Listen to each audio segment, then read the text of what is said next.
Wars are going to be fought over chips in this digital world, and TSM, that's the Taiwan Semiconductor Manufacturing.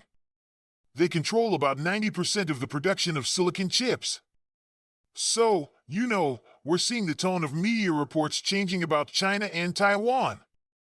It's becoming more dramatic.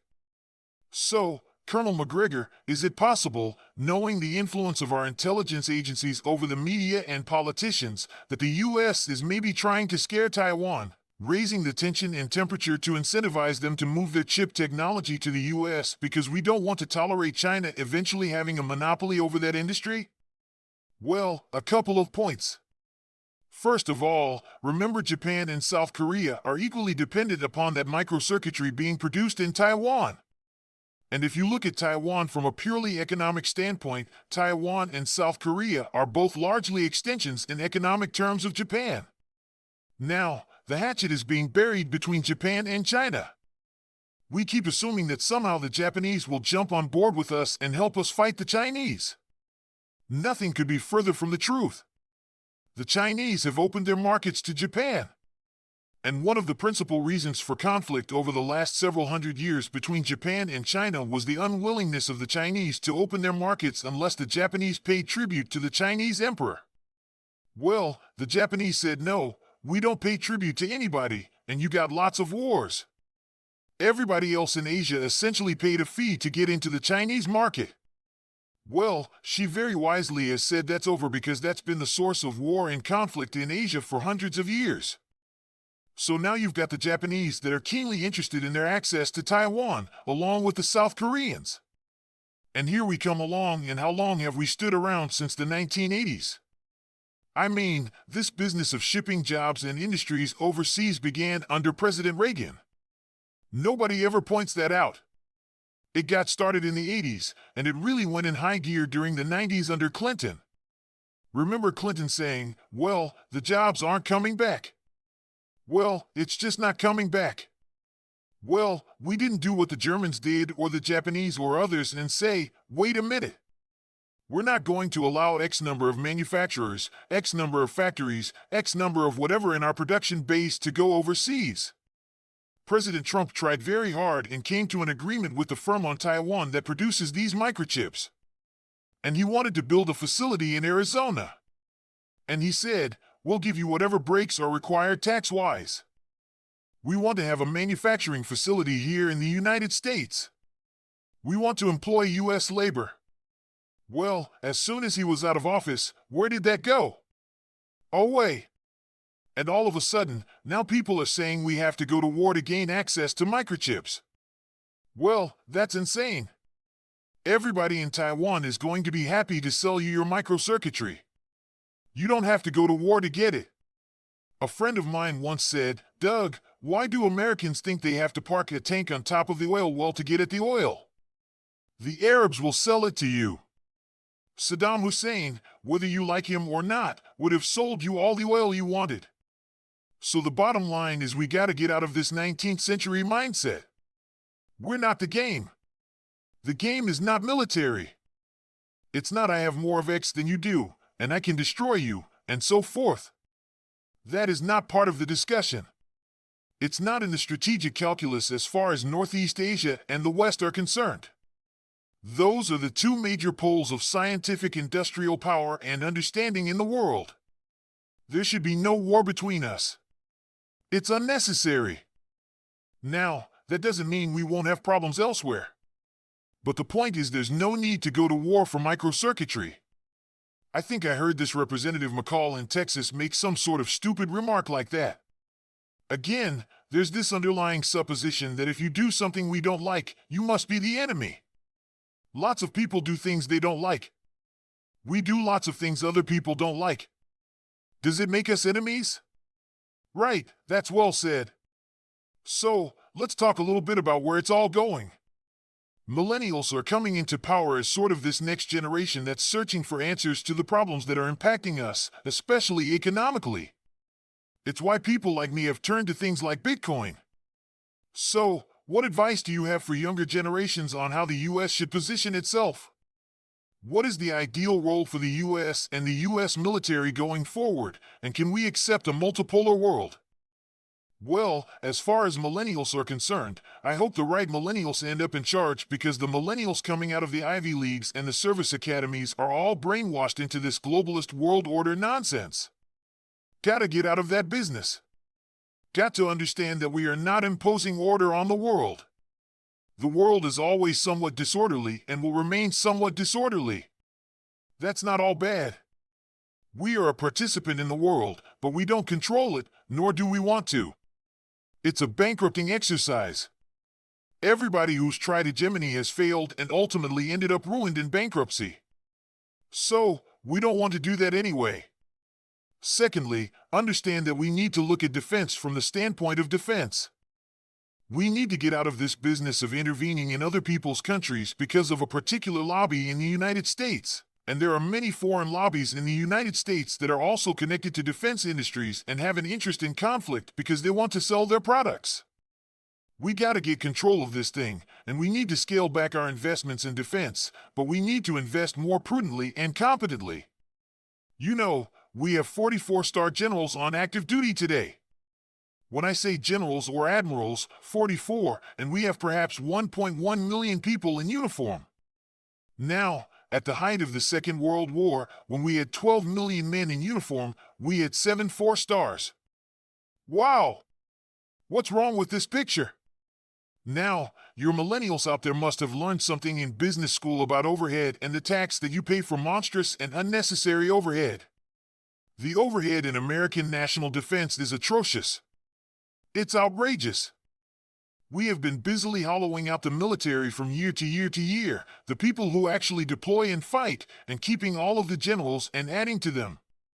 Again, every time there's an opportunity for an intervention, the Defense Department comes across that we need more admirals, more generals to run the intervention. It's crazy. So that we gotta get control of that thing. And then we have to really focus on what do we need as opposed to what do we really want. In other words, there's always a wish list, then there's a need. We gotta get back to what do we need. Do you really think we need 10,000 nuclear warheads? Are 5,000 nuclear warheads enough? Are 2,000 enough? I once had a French general tell me, go close. 1 warhead is enough. In other words, anybody who thinks you're going to use 1 warhead against them scares the living hell out of them. And by the way, that's appropriate because nuclear weapons are terrible. They ruin life on Earth. Nobody wants to go because Washington, D.C. is a money machine. And anyone who steps forward and says these things, and by the way, President Trump has said some of these things too, it threatens the money flow. We've got to stop it. We can't afford it. Right? We've enjoyed the privilege of that deficit without tears, right? We've been able to print. Our leaders only think as far as the next election cycle. Some of them can't think past 10 years because they're in their 80s. And people like me, we don't have a 10-year time prize, and we're looking at 40, 50 years. So, what do you think this country looks like several decades from now? Depends. The top priority for the United States in terms of national defense, first and foremost, close the border. Stop the influx of millions of people for whom, frankly, it's not a question of room. Everyone says, well, you got lots of space. We can't employ them. We can't absorb them and put them to good purpose and use. That's the first thing. Second thing is we've got to restore the rule of law inside the United States. Anyone who comes from overseas tells you they love to do business in the United States because they don't have to pay the bribes to everyone in sight that is usually required around the world. But the rule of law has broken down in too much of our country. You know, so those are the 2 things that have to happen right away. The rule of law also means a lot of these people who've come here illegally are going to have to leave. That doesn't mean they can't come back legally, but where do we put them? Where do we house them? And if we're headed into a period of scarcity as opposed to the enormous abundance that we've enjoyed, it's very dangerous to bring in millions of people that you look at and regard as foreigners. Because then the foreigner is seen as somebody taking your job, absorbing your benefits. Do you understand what I'm saying? It's a very dangerous situation. We haven't been thinking about any of these things because we don't see the pain train that we're about to ride. All we've seen is the fun train, the party train, get on, party away. There's plenty of coal left, the locomotive will keep running. Well, the locomotive is grinding slowly to a halt. It may not make it much longer. What do you do then? You have to start throwing people off the train. Right? We've taken advantage of our position as the global reserve currency. We've exported much of our inflation. I know we're starting to run out of time, but I did want to ask you, President Trump has said publicly that if he were in office, he could end the Ukraine war in 24 hours. Do you have any insight on how he would do that? I mean, what's the best case scenario for extracting us from this situation at this point? Well, the first thing that I think President Trump would do is that he would send a message to President Putin and tell him that we are prepared to hold talks with him or his representatives without preconditions. What have we always heard from Biden and from Zelensky? Well, all Russians have to leave Ukraine before we'll talk to anybody. All Russians must evacuate Crimea. I mean, it's like telling the Israelis, you must all commit ritual suicide to make millions of Muslim Arabs happy. That's a lot of nonsense, right? So that's not going to work. It has to be talks without preconditions. That's number one. Number two, neutrality is on the table. Will neutrality for Ukraine work? We don't need Ukraine in NATO. NATO's too big as it is. It's a huge, unwieldy monster. And by the way, NATO should have been Europeanized 30 years ago. Why are we still there, paying the freight and paying for everything? It's unnecessary. So, those are two things right away that I think President Trump would say. No preconditions, neutrality, absolutely. Then the tough questions are, where do you draw the lines? And what kind of assurances do you give the Russians that we will not come back in the future and do what we did from 2014 until 2023 or 2022, build up the Ukrainian military establishment? Now, all of this assumes, of course, that if President Trump got in there, Putin would take him seriously. I think he probably would. But remember, President Putin has also looked at us and said, well, you know, President Trump meant well last time. President Trump was never an enemy of the Russian people. He's not an enemy of the Chinese people. He's not an enemy of any people. But it didn't matter, did it? Because the people that held appointments in his administration were committed to hostility for Russia, China, and elsewhere. So that's a huge problem. Who's he put in? He's got to have a completely new team.